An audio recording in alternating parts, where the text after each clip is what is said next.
For anybody that have a problem with the way that I'm grieving, you got a problem with that, leave me alone. I grieve too much, stay away from me. I miss my child. Don't tell me to chill out. It's been almost a year since 20-year-old Mahogany Jackson was found shot to death at a dumping site. Police say the young mom was kidnapped, brutally beaten, tortured, and most of that abuse was recorded and posted on social media. At 7:46 in the morning, a mother's phone lit up. It was a text from her daughter. "I've been kidnapped. Send help. Don't call." 3 sentences. No explanation. No time for questions. Just 3 sentences. And somewhere in Birmingham, her daughter was waiting to see if anyone would come. I know what you're thinking. Someone came. Someone found her in time. But stay with me, because the most devastating part of this story isn't the text itself. It's what happened when they found it. You see, Mahogany Jackson didn't send that message out of panic. She was strong, independent, the kind of person who handled her own problems and never, not once, asked anyone for help. The people who knew her will tell you that themselves. So for her to grab that phone in the middle of everything they were doing to her and type those words, she had to have been certain she was running out of time. And she was right. Because the moment her captors discovered what she'd done, everything changed. So how does the one brave thing she did to save her life become the reason she didn't make it home? This is the story of Mahogany Jackson. Before we get into it, ask yourself this question and hold on to it until the very end of this video. What kind of people do something like this, and then press record and share it? Stay with us, because the answer is going to shake you to your core. And Mahogany Jackson was born on April 29th, 2003, in Birmingham, Alabama. She was 20 years old when she died, barely an adult, still figuring life out, the same way most of us were at that age. Those who knew her said she loved the color pink. It was her thing. Small detail, but it tells you something about her. She had a personality, a style, a presence that people remembered. Her biggest dream was to go to cosmetology school. She wanted to build a career, something stable, something she could be proud of. And the reason she wanted that so badly was sitting at home waiting for her every single day, her 3-year-old daughter, Nydia. People who knew Mahogany said that little girl was her entire world. Everything she was working toward was for Nydia. In December 2023, just 2 months before everything fell apart, Mahogany sent her mother, Gail Maddox, a text message. And it said, "I'm 20, and I'm ready to get my life in order." She meant it. She was actively pulling away from people in situations that weren't good for her. She was getting closer to her cousins. She was looking for steady work. She was trying to be the mother Nydia needed and deserved. People close to her saw the change happening in real time. Here is what made Mahogany stand out. She was strong and independent. She handled her own problems. She rarely, if ever, asked anyone for help. That was just who she was. But here is the painful truth. Even as she was trying to move forward, she was still connected to people from her past. People she had spent time with. People she laughed with. People she trusted. And that trust would cost her everything. Before we go any further, drop a comment below and tell us, what state or country are you watching from? This story touched communities far beyond Birmingham, and we want to know how far Mahogany's story has reached. Well, to understand what happened to Mahogany Jackson, you have to understand what started it. Because this did not come out of nowhere. There was a trigger, and it all began with a gun. At some point before February 24th, 2024, Mahogany had taken a gun from someone within her own social circle. The exact details of why are not fully clear from court testimony. But what is clear is what happened next. The same gun, along with money from her purse, was stolen back from her. Mahogany was not the type to let something like that go. She tracked the gun to Brandon Pope. He was 24 years old, someone she knew, someone from her circle. He lived in an apartment on McMillan Avenue in Birmingham, and when Mahogany showed up that evening on February 24th, she did not come empty-handed. She came armed and ready to get back what was hers. Well, what happened inside that apartment took less than 60 seconds. Mahogany confronted Pope directly. She held him at gunpoint and demanded he return her gun and her money. When he said he didn't have it, she made him prove it, right there in front of his friends. She made Brandon Pope strip down to his underwear. He complied, and he did not have the gun. But that did not matter anymore. What mattered was what had just happened in that room. I'm Brandon Pope, a grown man trying to hold on to his reputation on Birmingham streets, had just been disarmed and humiliated by a 20-year-old woman in front of his own crew. And as Mahogany walked out that door with what she came for, something dark took over. Pope turned to the people in that room and said 4 words. Do something to her. That was it. No argument. No conversation. Just 4 words. And not one single person in that room pushed back.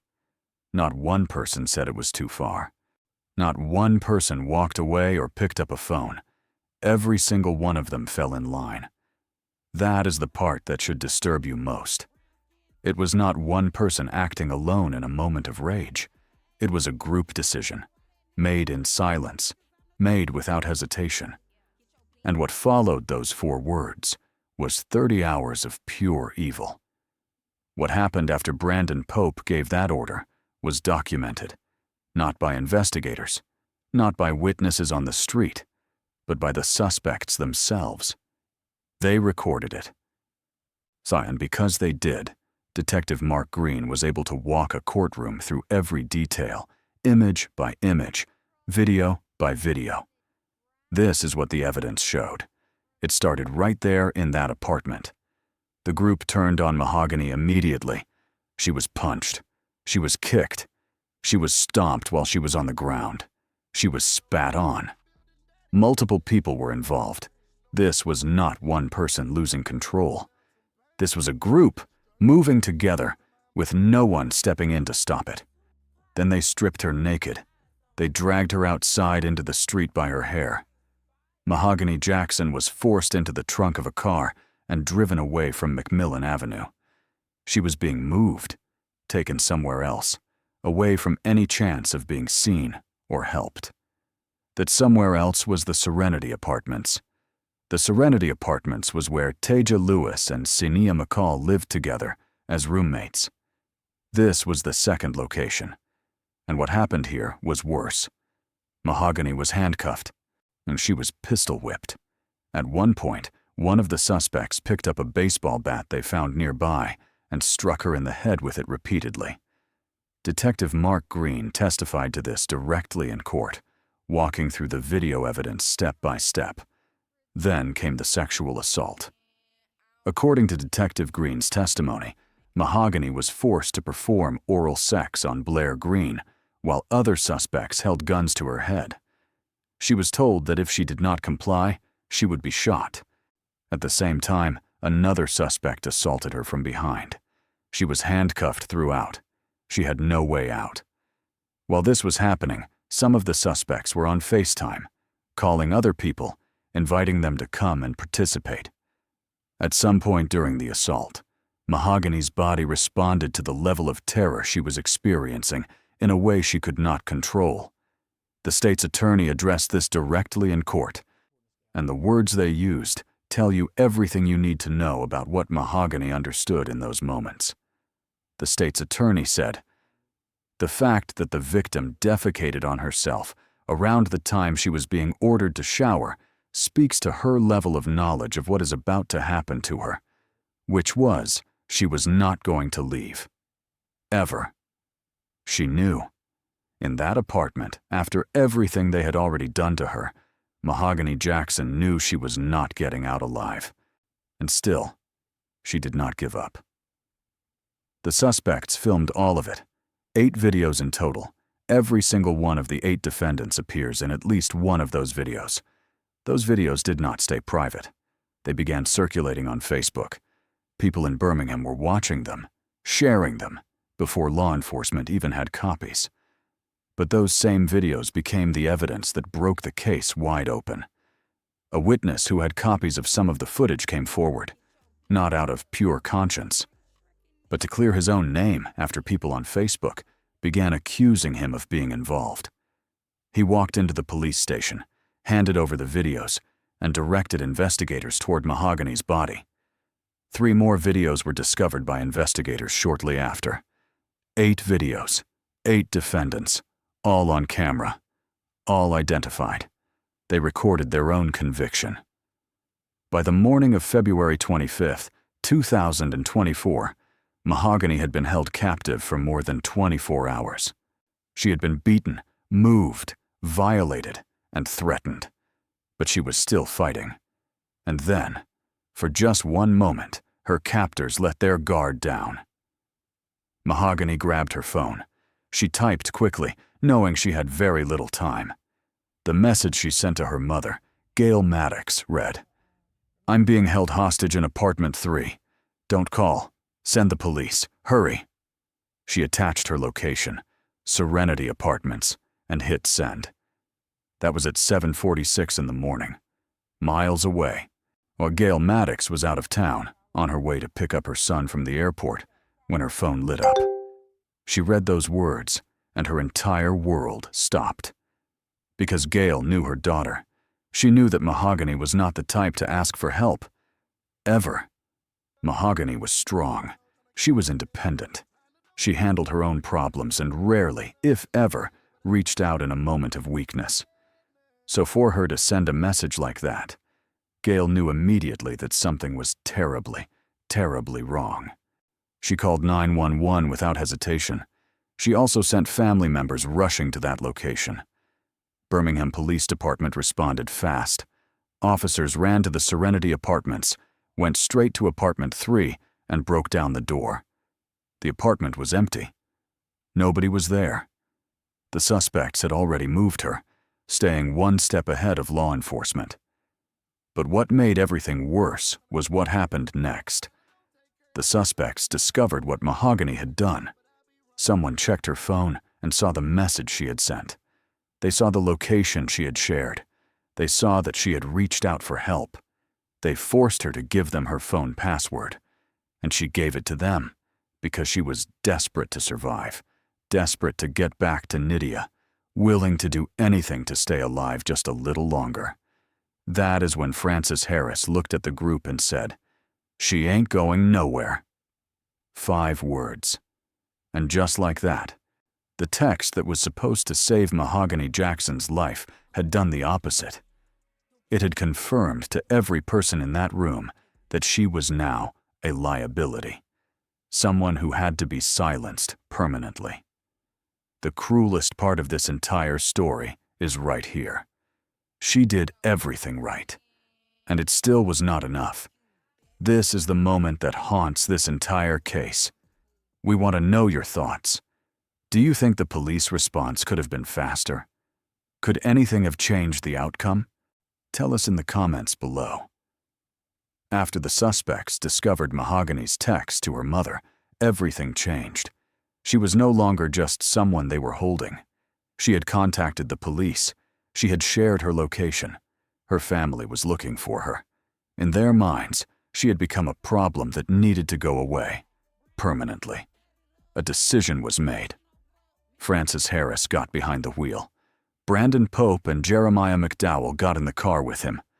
Mahogany was placed in that vehicle, and they drove away from the Serenity Apartments. What they told her, according to court testimony, was that they were taking her to clean out Harris's car. The defense later claimed Harris told Mahogany he was taking her home. Either way, it was a lie. Because the destination they were heading to was not a car wash, and it was not her house. They were heading to an illegal dump site at the corner of 17th Street Southwest and Laurel Avenue in West Birmingham, a place locals had given a name that now feels unbearably fitting. They called it Dead Man's Road. Consider what Mahogany had already been through by this point. More than 30 hours of captivity. She had been beaten, violated, moved from location to location, and threatened repeatedly. She had cooperated. She had given them her phone password. She had done everything they asked. After all of that, it is not hard to understand why she may have still held on to hope in those final moments. She had survived this long. Maybe they would keep their word. Maybe she would get to go home. Maybe she would get to hold Nydia again. Francis Harris raised his gun and shot Mahogany Jackson in the back of the head. Ended in a single, merciless act. She was 20 years old. The suspects covered her body with old mattresses and debris from the dump site and walked away. In the early hours of February 26, 2024, at around 2:19 in the morning, an unconnected witness walking through the area noticed something that did not belong. They moved the mattresses aside and found Mahogany's body. Birmingham police arrived on the scene. Birmingham Fire and Rescue pronounced her deceased. What had started as a missing persons case on February 25th was now a homicide investigation. While Mahogany's family was still processing the worst news of their lives, and something was already happening across Birmingham that would change the course of this case. The videos were out. People across the city had seen them. They had seen the faces. They had seen what happened. And unlike so many cases where communities go quiet, where people look the other way, where nobody wants to get involved, Birmingham did something different. They picked up the phone. Tips started flooding into the Birmingham Police Department. People who recognized faces in those videos came forward with names and information. A witness who had copies of some of the footage walked directly into the police station, not entirely out of the goodness of his heart, but to clear his own name after people on Facebook began pointing fingers at him. He handed over the videos and directed investigators to where Mahogany's body had been left. Within 48 hours of finding her body, 7 suspects were in custody. The 8th, Ariana Robinson, was arrested shortly after. On February 28, 2024, Birmingham Police Chief Scott Thurmond stood before cameras at a press conference. He had spent years in law enforcement, including time working homicide. He had seen terrible things, but even he was shaken by this case.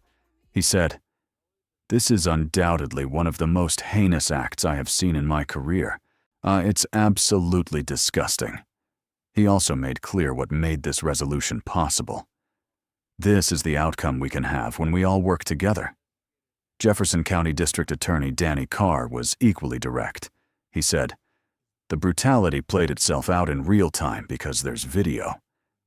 At the time of their initial arrests, Brandon Pope, Francis Harris, and Jeremiah McDowell were each charged with capital murder. The remaining 5, Taja Lewis, Senia McCall, Blair Green, Giovanni Clapp, and Ariana Robinson, were initially charged with felony murder.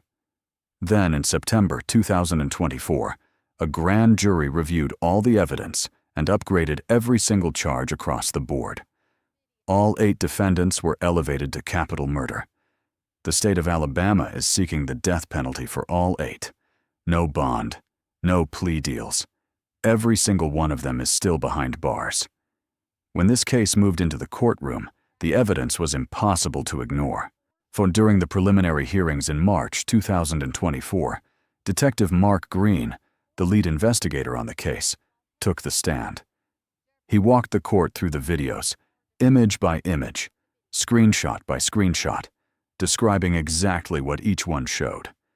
He testified that Mahogany was dragged, stomped, spat on, slapped, punched, handcuffed, pistol whipped, and struck repeatedly in the head with a baseball bat. He described the sexual assault in detail. Multiple suspects were seen in the videos holding guns and pointing them directly at her. When the prosecution asked Detective Green whether Mahogany was ever free to leave at any point during those videos, his answer was simple and direct.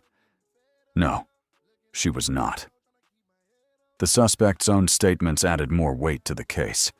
Brandon Pope told detectives that several co-defendants had brought Mahogany to his home, where she was beaten and later placed in a car trunk. He said he drove the vehicle with Mahogany inside before a passenger told him to pull over. He claimed he then heard a single gunshot, but said he did not know who fired it, naming Francis Harris and Jeremiah McDowell as the other men present. Ariana Robinson told investigators she arrived after the assault had already taken place and that she offered to take Mahogany home. She said the others refused once they discovered Mahogany had shared her location with her family. In 2025, Judge Kekia Davis denied motions from both Pope and Robinson to suppress their recorded interviews, rejecting Pope's Miranda rights claim and Robinson's claim of coercion and fatigue. 3 guns were recovered during the investigation. Ballistics testing was still ongoing. A projectile was recovered from Mahogany's body during the autopsy, and defense attorneys argued their clients bore unequal responsibility and pointed to gaps in physical evidence. But none of those arguments stopped the cases from moving forward. DA Danny Carr spoke directly to Mahogany's family. "This is a marathon, not a sprint. Stay prayed up. When a life is taken, the pain does not end with the person who is gone. It spreads through a mother, through a child, through an entire community. And that is exactly what happened after Mahogany Jackson was murdered." Gail Maddox has been present at every single court hearing, every motion, every proceeding. She has sat in that courtroom and listened to detectives describe in detail what was done to her daughter. She has looked at the faces of the people responsible, and every single time it tears the wound open all over again. She said it herself. "It's hard every time I come. Just hearing from their mouths what took place. We could have had a different outcome had somebody just said something." This feeling, I don't wish this hurt, this anger, I don't wish any of this on anybody. Not even my worst enemy. And then there is Nydia, Mahogany's little girl, now around 5 years old, growing up without her mother. On Halloween, she watched other children go trick-or-treating with their mothers. She turned to her grandmother and said, "I love you, Grandma, but I want my mama." There are no words for that. On February 29th, 2024, around 100 people gathered outside the Serenity Apartments for a candlelight vigil in Mahogany's honor. They held candles, they released balloons, they read scripture, and they declared together, "Though she has been taken from our hands, never our hearts. We love you, Mahogany. We are still standing." Here is the difficult truth this case forces us to sit with. The same community that passed those videos around like entertainment was also the community that flooded the police with tips and helped put 8 people behind bars. Birmingham had a choice. In the end, they chose justice. Let us be very clear about something before we close this story. Mahogany Jackson was not just a victim. She was a warrior. She endured more than 30 hours of captivity. She was beaten, violated, moved from location to location, and threatened with death over and over again. And yet, in the middle of all of that, she found one single moment, one brief window when her captors looked away, and she used it. She grabbed that phone and she typed that message. She gave her location. She fought for her life with the only weapon she had left. That text put all 8 of those people behind bars. She did not make it home. But her courage made sure that not one of the people responsible walked free. This case also leaves us with truths that are hard to hear, but necessary to say. The people who hurt Mahogany were not strangers. They were faces she recognized, people she had spent time with, people she considered part of her world. Proximity is not loyalty. Familiarity is not safety. The people closest to you can become the greatest threat to you, and this case is proof of that. Mahogany was already trying to walk away from that world. She was building something better. But leaving the wrong crowd is not always as simple as making a decision. Not everyone celebrates your growth. Some people take it personally when you start moving forward without them. And when communities stay silent, evil is protected. Birmingham proved that speaking up works. 8 arrests in 48 hours happened because people chose to talk. One day, Nydia will be old enough to hear this story. And when she does, she will know one thing without any doubt. Her mother fought until the very last second. We started this story with a text message. "I've been kidnapped. Send help. Don't call." Those words were not sent out of panic alone. They were sent by a mother who wanted to get back to her little girl. Every word in that message, every second Mahogany spent typing it, was for Nydia. That was who she was fighting for, from the very first moment to the very last. She did not make it home, but she made sure the truth came with her. Mahogany Jackson deserves to be remembered, not only for how she died, but for who she was. A daughter, a mother, a young woman who was 20 years old and ready to build something better.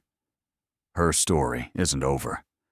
8 people are still facing trial. Justice is still being pursued in her name. If Mahogany's story moved you, please share this video, because the more people who know her name, the more her life means something beyond this tragedy. To like and subscribe, and leave a comment below. What do you think justice looks like for Mahogany Jackson? All 8 suspects are facing the death penalty. Do you think that's the right call?